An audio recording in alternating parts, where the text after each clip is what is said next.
All right, everybody, welcome to episode 76 of the Facts Over Feelings podcast. Ryan, hello, how are you? You look terrible. Thank you. Thank you. I'm just kidding. I'm just kidding. Uh, Today, Ryan, we have a pretty busy pod. We're actually going to be doing two this week. We are filming this podcast on mhm. Thursday, March 10th. We will also be filming another podcast Sunday, March 13th, Sunday night after the bracket comes out. Stay tuned Mhm. for that. But in Sir. today's pod, Ryan, number 76, if I didn't already mention, we will be doing a lot of NFL news. Surprise, surprise. We're talking about the NFL already, and it's March. Some trades went down. Free agency is set to start on Monday. We have a little NBA. And finally, we'll close the podcast out with a little March Madness preview. Mhm. Ryan, I'm going to toss it over to you to get us started.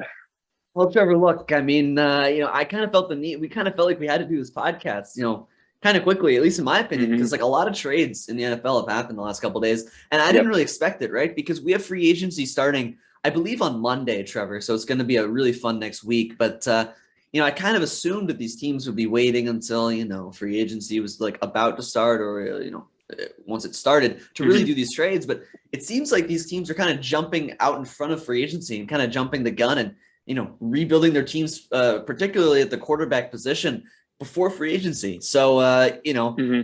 the main one, Trevor, was the deal with the Seahawks and the Broncos, which, we've talked about, Trevor. I think at least it's been like at least a year now where we've said the Broncos are a really good quarterback destination. We kept saying Aaron Rodgers could go to Denver. We said it last offseason. It was another possibility this offseason. And it turns out the Broncos went and got Russell Wilson instead. And man, I don't know. When you see a guy like Russell Wilson on the same team for his entire career, 7, 8 years, you don't really expect them to just get traded. Almost, it's felt like kind of out of the blue, to a team Mm-hmm. like Denver. But he got traded, and it was for a good amount. It was for 2 first rounders, 2 second rounders, Noah Fant, Drew Lock, and I think Shelby Harris, defensive end from Denver. So, they got at least a lot of different stuff. I Mm-hmm. personally, I don't think that. I think it was definitely worth it for Denver. I mean, look, they got a Hall of Famer. They got one of the best quarterbacks in the league right now, one of the best quarterbacks of his own generation for, 4 picks, 2 firsts, and really one good long-term piece, right? No offense, the long-term piece there. Drew Lock's pretty useless. Shelby Mm-hmm. Harris is 31 years old. He's not going to have a long-term impact. So, I think this is a really good deal for Denver. The AFC West is insanely stacked. That we've talked about off the air. You got Herbert, Mahomes, and Russell Wilson. Plus, Derek Carr's Mm-hmm. not too shabby either as a fourth quarterback in a division. That division is by far and away the best in football, Trevor, and it got better with another deal today that we'll discuss later on in the podcast. But this is a great deal for Denver. They have the whole team around them. They got the defense. They got Javonte Williams. They got Cortland Sutton and Jerry Jeudy. They have everything they could ask for Russell Wilson. Mm-hmm. Besides maybe improving the offensive line a little bit. I love this for him. I think that they're going to be AFC title favorites immediately behind Kansas City and Buffalo. And yeah, I mean, I don't know. I mean, for me, it's just a great deal for them. And, you look at Seattle, and it's kind of like at this point, you might as well go full rebuild. You I got think they guys like are. you released Bobby Wagner the other day after you traded Wilson. So clearly they're going to go in that direction. You got Jamal Adams, who really doesn't really fit it. And you gave up a lot to get him, but he doesn't really fit in there at this point. Like, what is he going to? He's not going to be a Mm-hmm. difference maker in terms of winning or losing these games. You Mm-hmm. got Tyler Lockett and DK Metcalf. Do you trade one of them? Maybe. Probably at least one. I would think you trade Lockett before Metcalf, but I think they trade at least one of them, Trevor. And I guess they go full rebuild. I mean, I don't really know. I mean, Trevor, I don't know what your thoughts are. Do you think Seattle tries to do like a quick retooling, or do they just go full rebuild? Just hit the I reset button. mean, I mean, their roster wasn't very good as is, and when you give up your two best players on the roster, that's already weak. You're not looking for a quick retooling, and I think Seattle did the right thing to trade Russell Wilson. Really? I get, it's hard to not want to give him up. He's a Hall of Fame quarterback, 100%. But this is a bad roster. This is an aging roster on the defensive side of the ball. Bobby Wagner is expensive. Jamal Adams is, it already seems like he's past his prime and expensive. Tyler Lockett's getting older. I think Seattle made the right choice to trade Russell Wilson. They got a lot of draft picks. They have good weapons, right? This offense is going to be very, very good next season. I know they don't have a quarterback right now, but assuming they keep all of their weapons, maybe they trade Tyler Lockett. You still have DK Metcalf. You have a nice young tight end. I think Rashad Penny is a very nice young running back if he can stay healthy. And if you keep Tyler Lockett, that really solidifies that skill position, group of players. Excuse me. So I don't mind the trade for Seattle, but I agree with you, Ryan. I think Denver does win this trade. I would have liked for Seattle to at least get maybe. I kind of wish Seattle got one or two more first round picks, or they got better player personnel in Yes. return, right? I think they should have asked for at least two useful players.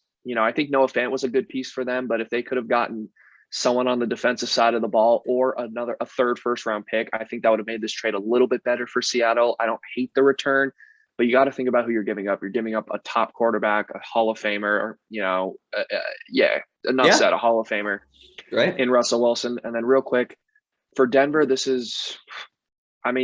is really, really good. They might need to shore up their front seven a little bit, but I think they have a really nice secondary. And obviously their offense is going to be really good next year. You have Melvin Gordon, you have Javonte Williams. If Sutton can play, he'll be really solid. Jerry Jeudy seemed to, improve this year. Tim Patrick and look, there's Tim Patrick as well. And if you need a tight end, there's a lot of tight ends you can find in free agency, right? I think they'll be able to find a tight end that is comparable to Noah Fant, if not maybe a little better, in my opinion. So yep. For Denver, you didn't give up anything. Considering who you're trading for, you didn't give up anything too crazy. And if you're Seattle, you got a good return. But I think the key is you're really going to have to hit on these draft picks. They have not hit on their last few draft picks. But now they have two more first rounders and two more second rounders, and they're just going to have to figure it out. That's all I got to say. They're going to have to figure it out, draft well, and I think they'll get a good return out of this trade. Yeah, I also want to add on to Denver by saying Von Miller, you referenced the front seven needed to be improved, and you're right. But Von Miller actually said, publicly, I think in a couple of tweets that he wanted to go back to Denver, this offseason. So we'll see what he does when free agency starts on Monday. But imagine that, right? You get a couple picks. I think Trevor, it was a second and a fourth, something like that for Von Miller for half a season of Von Miller in LA. He wins a Super Bowl, gets LA a Super Bowl, comes back to Denver. Mm-hmm. That's just like a win-win for everybody, right? So that's kind of a cool situation that I wanted to bring up. But yeah, he can really shore up that front seven or help shore up that front seven even at his older age. So that could help a little bit. But look, at the end of the day, we can't really judge the Seattle trade until we see the picks that come out of it, who they actually draft. But, I just don't see how you come out on the better end of this deal. Like, it's just like, I believe, Trevor, they traded 2 first rounders for Jamal Adams, and you're getting only 2 first rounders in return for a Hall of Fame quarterback. That's just kind of a hard pill to swallow if you're a Seattle fan. You know what I mean? So, and props to Russell Wilson. If he did actually want out of Seattle, to not ever make it known publicly, like maybe Seattle just wanted to trade and just reset. But like, to me, it probably seems like Russell Wilson had a little bit of influence on this decision because he had to give his approval for this trade. Exactly. So he had a no trade clause in his deal with Seattle. So he definitely, I hear you. Yeah. Anyway, it's just, it's good. It's good that, they handled this totally privately. No one really knew that he, wanted to be out or was even interested in leaving, So I guess props to him and the team for handling that well. But, Trevor, this is going to be a great deal for Denver. I'm scared as a fan of a team in the AFC. I'd be even more scared if I was a fan of a team in the AFC West. But, what a deal for Denver, and we'll see on Seattle. But, I don't know if you else to add on this, but yeah. I'm happy as a Cardinals fan. Get Wilson out of my damn division. Lucky you. It must be nice to be the NFC. The NFC least. Let me just put it that way. It's the entire conference now, not just the NFC East. Oh, please. But look, Trevor, we can talk about an NFC quarterback. Look, we can talk about how Aaron Rodgers is staying in Green Bay. It was reported it was a 4-year, $200 million deal. Rodgers came on I think the Pat McAfee show, said that's not true. But, he is staying in Green Bay. So we'll see for how long, we'll see for how much, but he is staying in Green Bay. And Trevor, as a fan of a team in the NFC, how do you feel about this? Is this, were you hoping he'd leave? Are you really that afraid of Aaron Rodgers? I know he's a great regular season quarterback. I know he's in a weak division, so he will get the 1 seed most years, but are you that afraid of Aaron Rodgers? Yes. Okay. I'm afraid of him in the sense that, look, Aaron Rodgers is Aaron Rodgers. Yes. He's still a top 5 quarterback all time. He is just one of the most unique arm talents I think we've ever seen in terms of how he can just throw the ball at different arm angles and throw the ball in the run, and his ability to scramble and extend plays. I've seen it firsthand, that 2015 NFC divisional game where he threw 2 Hail Marys to force overtime. Trust me, I've seen firsthand what this guy can do. However, Ryan, I kind of figured this was going to happen. After last season and all the noise he made about wanting to leave Green Bay, he eventually still stays in Green Bay. I had no doubt in my mind that he was going to re-sign with Green Bay again. They brought back Devontae Adams on a franchise tag. And look, they have a really, really good roster. This is the best Green Bay roster I think we've seen in a long time. Their defense was excellent last year. Their front seven was terrific. And Jair Alexander is an elite corner at the back end. Rasul Douglas was an unbelievable free agent signing for this team. So I think they're a safety and maybe, another receiver away from maybe possibly being the best roster in the NFL. And for Aaron Rodgers, if you're trying to win a Super Bowl, this totally makes sense to stay in Green Bay, right? You're playing in a weak division. Yep. You're going to win a lot of regular season games. And it's more than likely that the NFL playoffs are going to have to go through Green Bay again. And that's not easy to do. I get San Francisco went up there and won in Lambeau this past January, but it's not easy to go on the road to, to Lambeau Field in freezing cold weather in the middle of January. Like I said, this makes sense for Aaron Rodgers. I'll say this, and this is the only concern you should have as a Green Bay fan. And this has nothing to do with, honestly, has nothing to do with the sign or the contract at all, is the strength of your division matters for a team. Being tested by your divisional opponents and being tested in general matters. We saw it with the Dallas Cowboys and the Green Bay Packers coasting in bad divisions. Look what happened come playoff time. Cowboys knocked out by the 49ers. Packers knocked out by the 49ers. Yep. What do those two teams have in common? They lost to a team that played in the hardest division in football that year, right? Cincinnati is another great example. They played in a very tough division. Mm-hmm. I get the division wasn't great that year, but Baltimore, Pittsburgh, and Cleveland were all formidable opponents, right? Those are tough games. Yeah. The Los Angeles Rams, who won the Super Bowl this past year, they had to play my Cardinals twice a year. They had to play the 49ers twice a year. Seattle was no fluke twice a year. We saw what they could do when they got Russell Wilson back. So I think for Green Bay, they're hoping that Detroit is good this year. They're hoping that Minnesota is good this year because you need to be tested in the regular season. And you need to be tested by a team that you face twice a year, because that's what could happen in the playoffs. You could play a team in the regular season, you could see them again in the playoffs. So I think for the Packers, you need a good division, and that's why we kind of see this trend of them losing playoff games. This is interesting, Trevor, because I'm glad you brought this up, because this is exactly why Aaron Rodgers stayed, in my opinion. And you look at this and you say that the Packers are hoping these teams will be good. I don't think so. I think that I honestly think that they're okay with, like, hey, we'll take the winning the division. We'll take coasting through getting the first round bye. They're just hoping they strike gold one year. They get enough talent on the defensive end to actually have a good defense, because their defense is like middle of the pack pretty much every year. It's not. It was pretty good last year. Well, look, I was watching your boy Colin Cowherd, the other day, and he actually said that the Green Bay Packers defense was ranked 13th both last year and the year before, outside the top 10 both times. And he said, look, that's not good enough to make a deep, deep playoff run. He said it has to be better. They don't have that much talent on the defensive end.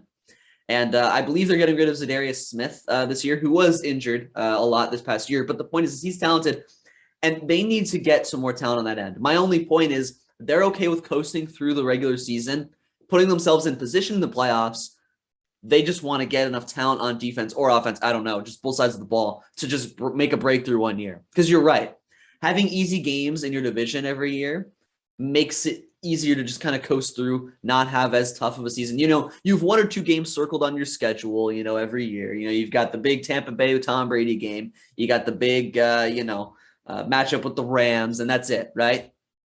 But, look, I think they're okay with that. But I think at the end of the day, they're just hoping one of these next few years, they have enough talent, they have enough injury luck, what have you, that they make a breakthrough and make it to the Super Bowl, which is entirely possible. I mean, when you have one of the best quarterbacks of your generation on your team, one of the best receivers in the league, and a really quality head coach, you'll probably break through one of these times. They haven't yet, but we'll see. So I think that's why he stayed in Green Bay. I think it was just the easier solution, and he's going to get paid a lot of money. So, there's that. But they still need to get him help, Trevor. They still need a second receiver after Devontae Adams. They still need, a couple defenders on that front seven. They still need a couple more secondary players outside of Jair Alexander, who was injured last year. So they have holes to fill, but, they'll coast to winning the division for the next few years for sure. I'm very curious I'm very curious to see what they will do with Jordan Love, just because if you're signing Rodgers to another 3 or 4 years, Yeah. talk about a waste of a draft pick. You just wasted your first round draft pick from 2 years ago on a guy that's not going to see the field for 5 years, or maybe at least you can trade him for something, but insurance policy, but yeah, it's an expensive one. I'll tell you that. It's an expensive one. And Yeah. if I'm Jordan Love, I'm thinking about how there's so many teams out there that need a quarterback. And if I'm Jordan Love, I'm thinking maybe I go and try and get myself a shot somewhere, even if it's on a bad team, right? It's better than sitting on the bench. Maybe it's not. I mean, I don't know how much money he's getting paid to sit on the bench, but if I'm him, I'd like to think that he wants to go somewhere where he can play. Right. You would like to think he'd like to go somewhere and showcase what he can do, because he played what? He played one game last year, didn't look good at all. Nope, not really. So I'm curious to see what the Packers are going to do with him. He might be a decent backup, but Aaron Rodgers also plays a lot. He doesn't get hurt very often from what I remember. Yep. So I think the interesting thing that is going to be, what they do with Jordan Love. Yeah, definitely. And look, I mean, his one game last year was a tough game in Arrowhead. So any quarterback whose first start of his career really, is in Kansas City, right. that's going to be a tough one, no matter how good or bad the defense is, right? So, we'll see. I think that he'll end up staying for the next handful of years, probably. I mean, I don't think scouts know how to really evaluate Jordan Love, right? Because he hasn't seen the field very much, right? So I don't know, if they really want to trade a lot for him. We'll see, though. We'll see. Again, we have free agency coming up on Monday, so certainly we'll have a lot more deals, a lot more clarity on a lot of these situations come then. But look, Trevor, I think we can move on from talking about Aaron Rodgers and the Packers and talk about another quarterback trade or signing trade, what have you, that occurred in the last couple of days. And this was one that, I think was probably the least expected of all of them, Trevor. I didn't really see the Colts moving on from Carson Wentz the way they did. And they traded Carson Wentz for 2 third-rounders to Washington. The Washington Commanders, Trevor, I think is their name. Yes. I mean, what an interesting trade. At first, I thought that Indy won the deal because they saved $28 million, got a couple of third-rounders for a guy, Carson Wentz, who he's good, but that's all he is. Is he better than Kirk Cousins? No. Is he, as bad as Jared Goff? No. I mean, he's good. He's decent, but he's not great. But the more I thought about it, I kind of like this for Washington now, because you look at it from their perspective, and they're paying a lot of money. He's overpaid. Like $20 million for Carson Wentz is a lot. That's a lot of money. Yeah. But look, they've had horrible quarterbacks the last few years. Taylor Heineke's he's inspiring. He's a good fighter. He's just not that good. You have Alex Smith, who came back from his leg injury, wasn't really that good. And you had, other below average quarterbacks in years past. And it's just now they finally have a guy who can at least semi-consistently make throws down the field, right? And make accurate throws, right? So, and a guy who can run too, right? So Carson Wentz can run. I mean, so he can do a lot of these things. He doesn't turn the ball over a lot. A 4-to-1 touchdown interception ratio last year. He's a solid quarterback. I think that they'll definitely be the second best team in this division now, Trevor. And really, with Dallas losing a few players, they could, depending on what they do in the offseason here, become the best team in that division. They really could. I mean, Dak's better than Carson Wentz, but by how much? Mike McCarthy's not a better coach than Ron Rivera, I don't think. They have to cut Amari Cooper. They have to cut DeMarcus Lawrence. Who's to say how much talent Dallas has? They might trade a couple of their old linemen, Trevor. Who's to say how much talent they'll have in the next week? So I think that this is actually a good trade for Washington. They'll definitely be able to compete for the division. And I think certainly with the extended 7 teams making the playoffs now, I think they can make the wild card spot and actually win a game or two, whereas previously with a guy like Heineke, it was just tough. It was just hard. So, if their defense can play the way it's supposed to, Carson Wentz and Terry McLaurin, they'll be good. And Antonio Gibson, that's a nice trio you have there. So get a couple more pieces, maybe shore up that O-line, shore up the secondary a little bit, because I know Landon Collins is leaving. This team can be pretty decent. And the Colts just, I don't know, Trevor. They have literally no quarterbacks and no first-round pick. So I don't really know what they do. I don't know if you have any thoughts on what the Colts do or just thoughts on the trade. Yeah, what do you Yeah, think? I don't actually know how much cap room the Colts have. You just said they cleared up $28 million in cap space. So you got to assume the Yep. Colts are going to go I after think a they have the quarterback most. I think they have the most, the like most. 60, Okay. So like they're gonna 60 mil. Yeah. they're gonna go after someone in free agency 100%. The problem is who are you gonna get, right? There's no great quarterback Yeah. in free agency this year unless you want to take a chance on Deshaun Watson. But obviously you and I know, Ryan, there's a lot of risk that Yes. comes with that that choice. Yeah, my thoughts on this trade are this. I don't really love the trade for either team, if I'm being honest. I think the Colts panicked and overreacted to a bad performance by Carson Wentz and the entire team week 18 of the season to miss the playoffs to the Jacksonville Jaguars. And they kind of just gave up on Wentz. And as you mentioned, Ryan, he had a pretty good year last year, 4-to-1 touchdown interception ratio. He didn't turn the ball over a lot. He makes a couple boneheaded plays every once in a while, but that's just kind of like, that's just what you're going to get with him. And I felt like the Colts could have built around him a little bit better. You have an elite running back, you have a really good run blocking offensive line. If you get Carson Wentz a couple of receivers, maybe you get a couple guys in the secondary on defense, I think the Colts have a pretty good, a pretty good playoff roster. And they were almost a playoff team this year. So I don't love the move by Indianapolis to get rid of him. They do have a lot of free agency cap space, so that's the only good thing that comes out of this trade. And for Washington, you're getting Carson Wentz, so I do think that they get the better end of the trade. But I don't. It's definitely a step up from what their quarterback play has been, right? It's Yeah. definitely a Yeah. huge step up from what their quarterback play has been. I think their skill position players are a little overrated. They have a good receiver in McLaurin and a good running back in Gibson, but outside of that, they don't really have much. Their offensive line is pretty good. I will admit they have a good offensive line. And their defense really underperformed last year. It got a Yeah. little bit better as the season went on, but I think their defense had a lot of hype around it going into the season and really underperformed. So we'll see how they do. Chase Young, I think, was hurt for a lot of last season. So I don't know. I just feel like this is one of those things where it feels like both of these teams made a move without any real sense of like what they're going to do after they make this move. So I don't know. Are the Commanders trying to win now? Are they just trying to be better than average? What are the Colts? I don't know. I'm just a little confused on this move for both teams. Yeah, I do want to say that, to move a move to make a move, like you said, is I think kind of what Washington did here, because look, like if they wanted Russell Wilson, it was Right. reported that they offered a better deal than Denver for Russell Wilson, I think.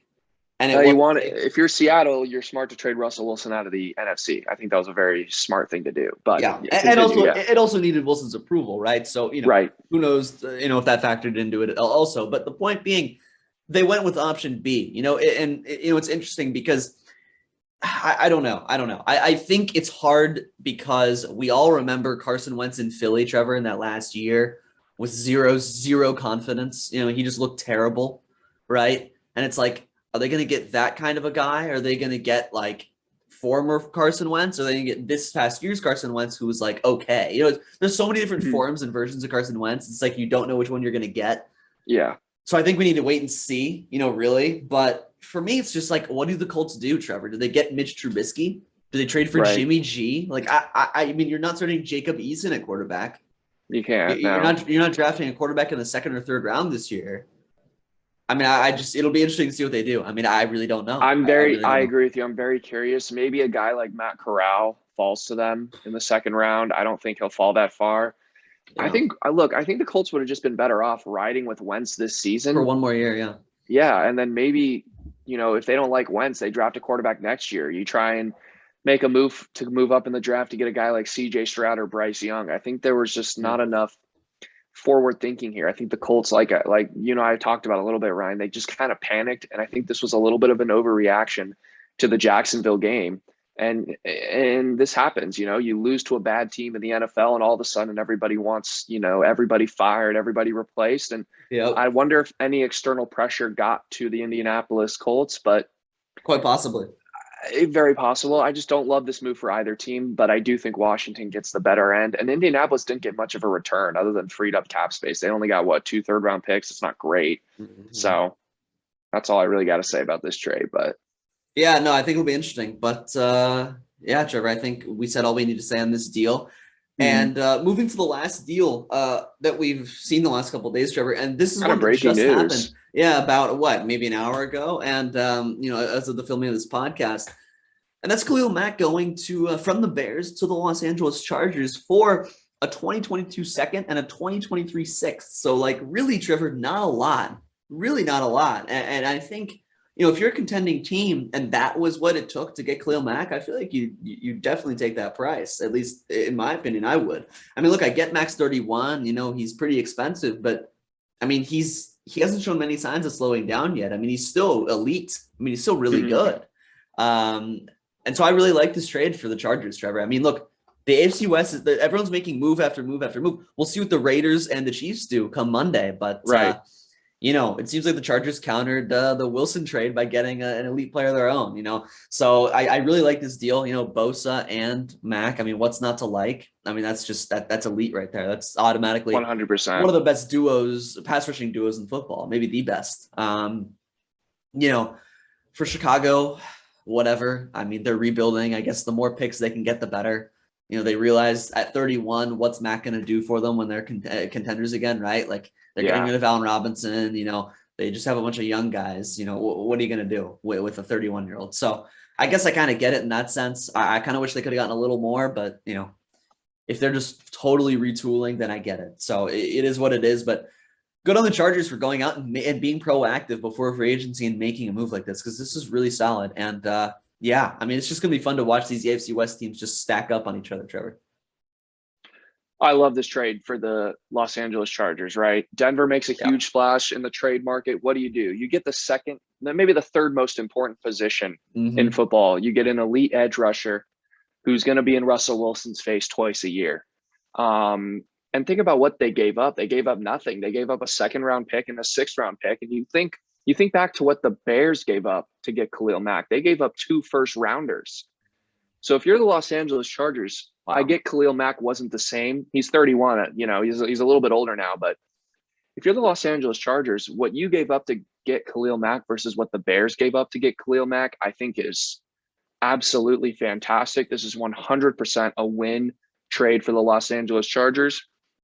And, we talk about, we talked about from the Super Bowl, Ryan, the pass rush of the Los Angeles Rams, right? Just because they had so many guys you have to block that you can't block them all, right? Someone's going to get a one-on-one matchup. Yep. Now with the Los Angeles Chargers, if you can get an interior defensive lineman, I think they draft a guy like Jordan Davis in the draft. If you can get an interior defensive lineman to stop the run, you're not going to be able to double Joey Bosa and Khalil Mack. One of them's going to get single coverage or single blocking every single time on a passing drop back, unless you bring tight end or running back help, which just makes it easier on the Los Angeles Chargers secondary. And I think the Chargers realize that they have a guy in Justin Herbert that can win them a Super Bowl literally next year, right? Like if they brought in a good enough team, Justin Herbert is a good enough quarterback to win you a Super Bowl right now. And I mean that. I think he is a top 3 to 5 quarterback in the NFL. Wow. And the Chargers realize that. Right now. Name 5 better quarterbacks than Justin Herbert right now. You want me to name 5? I'll give you Mahomes. I'll give you Rodgers and Wilson. Kyler's not better than Herbert. And that's coming from a Cardinals fan. Burrow? No. I think they're very close. Wow. Okay. People fell in love with Josh Allen? I would give you Allen. I think those are the 4 that are better.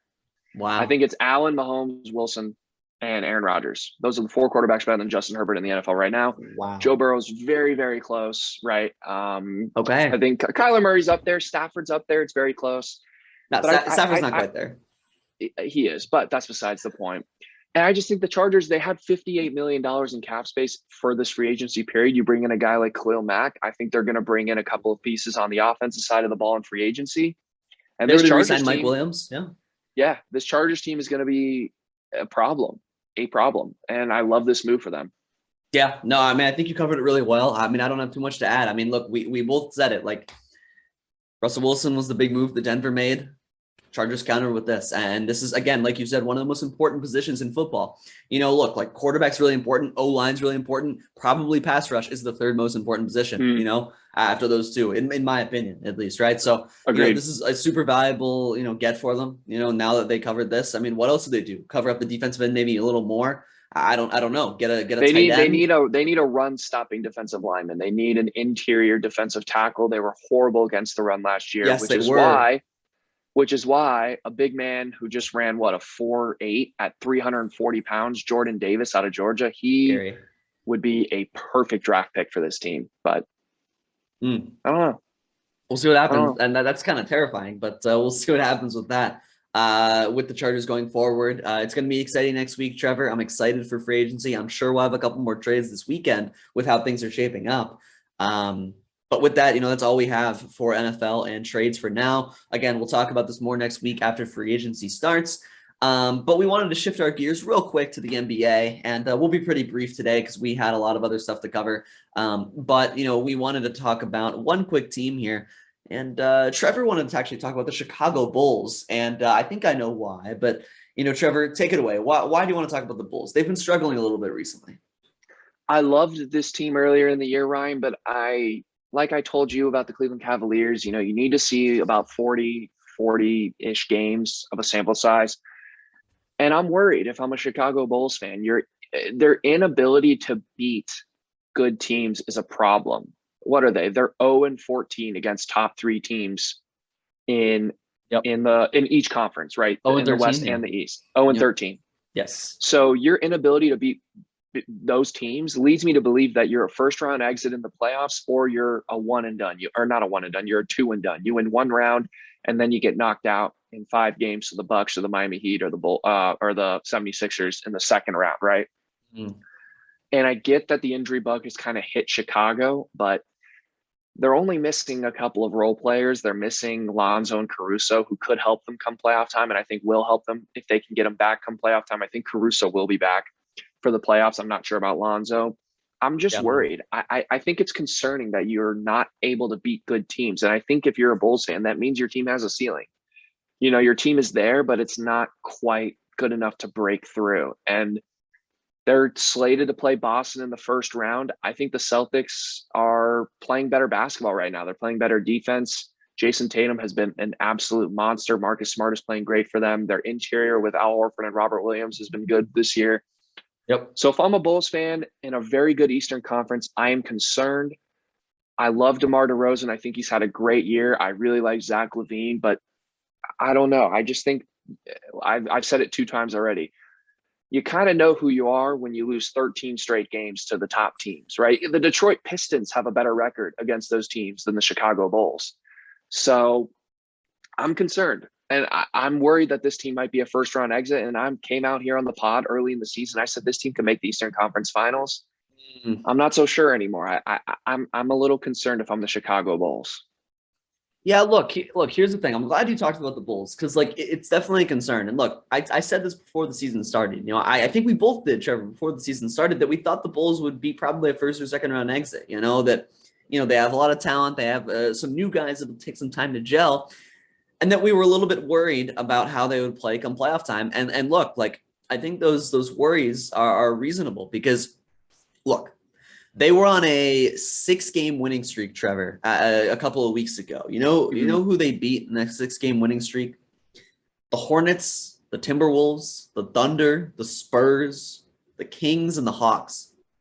Are a single one of those teams even playoff and then teams? Look at their 5-game losing streak right after that. Yep, exactly. You go Memphis, Miami, Atlanta, Milwaukee, and Philly, and you lose all 5. Right? And you barely beat Detroit after that. So that to me encompasses the Chicago Bulls perfectly. They take care of business against the teams they should. So it's better than a lot of teams, better than a team like my team, the Cleveland Cavaliers, who, will beat a good team, then lose 2 or 3 games to the teams they should beat. That's an experienced team. This team can get it done against the teams they should beat. Has to throw in something about his Cavaliers. But look, they don't beat any good teams. I mean, it's consistent too. Right? So they play the Cavaliers later this week, I think on Saturday, Trevor. Well, and look, we'll see if they can beat us. But, my point is they really struggle against the top teams, and it's clear, right? It's not even like it's up for debate. It is clear. So, I think that they will struggle in the playoffs. Second round exit, definitely. First round exit, maybe. I think it all depends on DeMar. Will the old DeMar show up, the Toronto DeMar in the playoffs show up, or will he continue what he's been doing during the season? Because, I haven't seen DeMar DeRozan show up in the playoffs yet, Trevor. I haven't seen it. Come on. Look, I haven't seen it yet. All I know is on the back of DeMar DeRozan's jersey, it says owned by LeBron. every time he Okay, enters a yeah, playoff right. game. All right, Okay. well, Yeah, I know. So was everybody. Well, true, but okay, the Raptors to a larger extent, like they got rolled every year. Anyway, let's see tomorrow in the playoffs. It's going to be all hinging on him and how he can play, because I don't know if Lonzo will be back. Levine's been, his knee's been hurting him all year. I don't know how he'll be. So it'll all hinge on DeRozan, and we'll see how that goes. But look, I think your worries are definitely reasonable, and I think that there's something that you can overlook. So I'm glad you brought them up, because I don't think they make it past the second round. I love it. And good shit, Ryan. To close out this NBA discussion, I wanted to give a shout out to my Phoenix Suns, the first team in the NBA to officially clinch a playoff spot. Not the play-in, Ryan. We already did that before the All-Star break. The Phoenix Suns are officially in the NBA playoffs. They will be at least in the top 6 in the Western Conference, and we are well on our way to getting the 1 seed. I'll be winning some money off of you for that, so thank you very much. Just wanted to throw that in there before we talk a little NCAA tournament March Madness. Warriors are still going to come out of the West. Book it. Oh my God. Anyway, hello. Is this the crazy hotline, Ryan? Okay, look, some people are a little delusional. They forget how good Draymond, Clay, and Steph can be. But look, that's a talk for another Speaking podcast. Speaking of owned episode. by LeBron, it's those guys. Anyway, look, I don't disagree. Anyway, we can move on to our final topic, which is some NCAA March Madness preview. And look, we're going to do a full episode Sunday night about this, but we just wanted to talk about a team or two that we think might sneak into the tourney who does or doesn't deserve it, and a team who might get snubbed, who deserves to make it in. So, Trevor, do you want me to start, or do you want to go ahead? Go ahead, Ryan. All right. So, look, I'll say both of my teams right now. Okay. So there's 2 teams. I have one team that I think is going to get snubbed. Well, not necessarily snubbed. I'm going to rephrase. I think that they're more of a dark horse candidate, and that's Virginia. So Virginia has had a down year this year. They're in the ACC. They haven't been that good this year. But recently, Trevor, they've come on pretty strong. I think they're 19-12 on the year now. They're 12-8 in the ACC, which doesn't sound all that great. But then you look at their games, Trevor, and they've actually, they've played really, really well the last month or so. The only losses they have are a heartbreaker to Florida State and Duke. Really, they beat everyone else. They beat Duke as well. They beat Miami. They just beat Louisville, I think, today in the ACC tourney. And look, yesterday, but yeah. Oh, was it yesterday? Yeah, it was last night. Look, if they can get hot, they win a couple more games in this tournament here. If they can make it to the ACC championship game, even maybe not even win the ACC tournament, but if they can at least make it to the ACC title game, I think that they could definitely sneak into the tourney here. And they're a team that I would really like. I've watched this team. I watched them beat. I mean, maybe I'm a little biased because I watched them beat Duke, Trevor. But, I think that they're a really solid team. They're always a really solid defensive team. They're every single year. They don't have that star or that really go-to scorer that they have in past years, Trevor. But, that defense can get them anywhere. And I don't know how to say his name, Trevor. I'm going to say it wrong. It's Kahai Clark or something. I believe. Yeah, Clark. I'm so sorry. Yeah, I don't know how to say his name, but he's actually, at least when I think he's probably their best facilitator on that team. And I think that if they're going to do well, it's going to be because of him. I know he had 15 points yesterday against Louisville, I think. So I think he's the guy that's going to need to lead them on the offensive side of the ball. But look, I wanted to shout out Virginia because I think that they're making a late run. They can make the tournament, and I would like them as maybe an upset in the first round.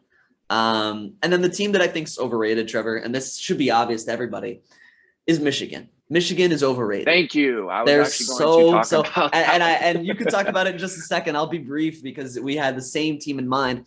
Look, Trevor, this team is 17-14. I don't know how many teams I've seen with 14 losses make it into the tournament. I mean, it's unbelievable. They just lost today to Indiana, another bubble team, in their first game in their Big Ten tournament. It's like, what? How does this team deserve to make it in? Sure, they have some big wins. Sure, they beat Ohio State last week in Ohio State. I think they beat Purdue, or they've beaten a couple of the big teams. They have some good wins.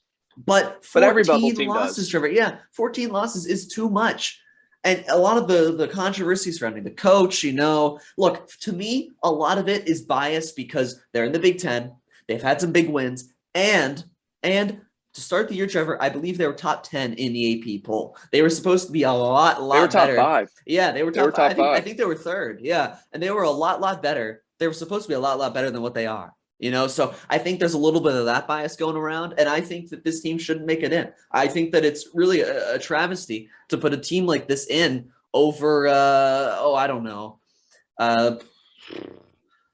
like even like a Rutgers deserves it more, Trevor. Like I was Indiana actually going to talk about Rutgers too. You could talk about them, but Indiana Yeah. beat them straight up. Indiana deserves to make it in my opinion, over they just beat them. Like, you know what I mean? So it's just frustrating. You got teams like Virginia there on the bubble. You got a team like Indiana on the bubble, who probably deserve to make it in. Maybe even a team like Dayton, who's been on a hot streak recently, maybe deserves to make it in over a team like Michigan. So I think they're being overrated, and I'm glad I shouted them out. And look, I don't know what you want to say on them. I'm sure you'll agree with a lot of what I said, but yeah, I mean, Michigan does not deserve to make it in, but they might somehow. I totally agree with you on Michigan. Michigan's weird, right? They have some good wins in conference, but every bubble team has some good in conference wins. Rutgers, I'm looking at Rutgers' schedule. They went through a stretch where they beat 4 top 20 teams in a row: Wisconsin, Illinois, Ohio State, Michigan State. They beat number 1 Purdue when Purdue was ranked number 1 in the country, right? So the only thing missing from a team like Rutgers, which is why I believe they should get in, the only thing that's actually missing from their resume is a dominant non-conference win. They didn't win a non-conference game that is worth noting. Their best non-conference win is Clemson in the ACC, who's not even going to make the tournament. So I think that could really come back to hurt Rutgers. But that's the same problem Michigan has. Michigan didn't beat anybody good in the non-conference. They challenged themselves, but they lost to Seton Hall. They lost to my Juve Wildcats. They got killed by North Carolina. And I think I'm missing one other one. I think they played one other solid team in the non-conference. But point being, Michigan has a lot of losses. They didn't beat anyone good in the non-conference. And they just got knocked out in the second round of their conference tournament. And I think that's a big problem because there are teams on the bubble who still have games to be played and games that they can win to play themselves into the NCAA tournament. Virginia is an example. I think if Virginia beats North Carolina tonight, Virginia gets into the NCAA tournament. North Carolina's ranked. It would be a second straight win in the conference tournament in as many days. And as Ryan mentioned, this team only has 12 losses as opposed to 14. The other team that I wanted to talk about, who I think is going to get snubbed, but is widely considered to be in the tournament, is Xavier. And I don't get why. I don't understand why this team deserves to make the tournament. I was looking at this team's resume. They play in the Big East, which is having a very good year. The Big East is having a strong year. But you went 8-11 in conference play. You lost to a Butler team who it went 6-14 in conference play. I'm having a hard time believing that they've lost, Ryan, 1, 2, 3, 4, 5, 6, 7, 8, 9, 10. They've lost 8 of their last 10 games. Yeah. I don't. Yeah. And Joe Lunardi and Jerry Palm on CBS Sports both have this team sneaking in. I don't see it. I don't get the hype. They beat Ohio State in the non-conference. That's great. They beat Marquette early in the season. But other than that, they haven't done anything. They've beaten literally nobody. They beat Creighton, I guess. But Creighton's a bubble team. They did beat UConn. Like, they beat UConn, right? So they have a couple of decent wins, but they don't have anywhere near the wins that a team like Michigan, Rutgers, or Virginia has. Their non-conference schedule was okay, but it wasn't great. And they completely fell apart in conference play, and that's capped off by a loss to the Butler Bears, not the Butler Bulldogs, who went 6-14 in conference play and 14-20 on the season. Yep. So I think Xavier gets snubbed. I think a team like Rutgers can sneak its way in. I think a team like Virginia can sneak its way in. I think a team like Indiana can sneak its way in. But I agree with you, Ryan. I think Michigan and Xavier and Wake Forest are 3 teams that are going to be really sweating out Selection Sunday and might end up as number 1 seeds in the NIT. Yeah, I mean, look, I totally agree with you on Xavier. I don't have anything to add on that. Like, they're below 500 in conference. Like, I feel like there needs to be some punishment for going below 500 in conference play. Like, I agree. Losing 8 of your 10 and losing to the second worst team in your conference in a first round conference tournament game. I mean, playing bad basketball at the end of the year, right? Like I get a team like Dayton or a team like BYU. Like, I get they're not in the big conferences, but like VCU, but like they have better records. They have above 500 conference records. Like, I feel like you need to reward that at some point and punish the teams that don't play well in conference. So Agreed. yeah, I mean, I agree with you, and I think that the committee will agree with us come Sunday, Trevor. I think that they'll get pushed out by Sunday, but we'll see what happens. Look, it's going to be a fun tournament. It's going to be a fun year, and like I said, we'll do another podcast Sunday night. It'll come out Monday morning, highlighting the NCAA tournament. You know, who we think is going to win, who we think could go a long way. You know, who got a good matchup, who got bad matchups, stuff like that. Trevor, I'm looking forward to it. I know you're looking forward to it, and yeah, I mean, I think this about wraps it up. We'll be back on Sunday, Trevor. I don't know if you have anything else you want to say before I wrap this podcast. I'll give a shout out to my guy, Kurt Kriisa. He is the emotional leader for my Arizona Wildcats basketball team. He'll be a number one seed. He had a really bad ankle turn in that game against Stanford right at the end of the game. And I've talked about this with Ryan, and I talked about this with my mom. Conference tournaments for teams like Baylor, Kansas, Arizona, Auburn, Kentucky, Gonzaga are, in my opinion, close to meaningless. Not meaningless, but it's just not, the risk is not worth the reward. And I think Arizona, apparently the injury is not serious, so he should be back for the NCAA tournament. But, you know, conference tournaments for these top teams are not that important. Arizona's going to be a 1 seed, regardless of what happens in the Pac-12 tournament. Sure. And I'm just hoping my guy Kurt Kriisa is okay. It looked like a really nasty ankle sprain. The reports are good that it's not seriously injured, but I really hope he's good to go by next Thursday, because that's when we're really going to need him. He's the emotional leader for my basketball team. He is a really good 3-point shooter. And I love his energy. He's one of those guys, Ryan, that you love to play, that you love when he's on your team, but you hate to play against him. So I'm hoping he gets well, and I'm really excited for March Madness. You know, we talked a lot of football today, but I think Ryan and I are both extremely, extremely excited for this podcast on Sunday and the March Madness games to follow in the following week. Yeah, no, it'll be a lot of fun. It'll be exciting. It's good to have March Madness back, Trevor. Yeah, with fans, of course. Finally, it's going to be a lot of fun. And shout out to my SB Mustangs for making the tournament. Probably it's going to be exciting. Finally have us back. First time since 2017. Lenardi's got them at the last team in the tournament, right? You guys got to win a game or two. Joe's wrong all the time. He's trash. Whatever. He'll be wrong. Okay, look, we'll get Which Joe are we talking about here? Oh man, look. This about wraps it up, Trevor. It's been a fun podcast. I think it's been good. And like I said, we'll be back Sunday night with the podcast highlighting the NCAA tournament bracket. So yeah, we'll see everyone then, and hope you enjoyed. Salsa J.